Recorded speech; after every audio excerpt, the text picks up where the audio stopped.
Hello everyone, today in this video I'll be showing you guys how you can create Facebook group. So for that you just need to open your Facebook profile, and after that click on your logo from the bottom right corner. You can see this logo.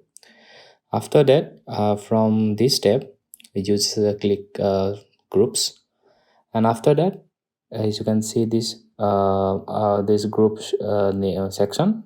From there, if you see this, there is a plus sign.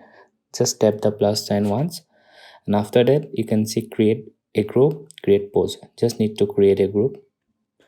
After that, name the group and select the privacy. If you want to make a public group, just tap public or private, and then you want to choose your visibility.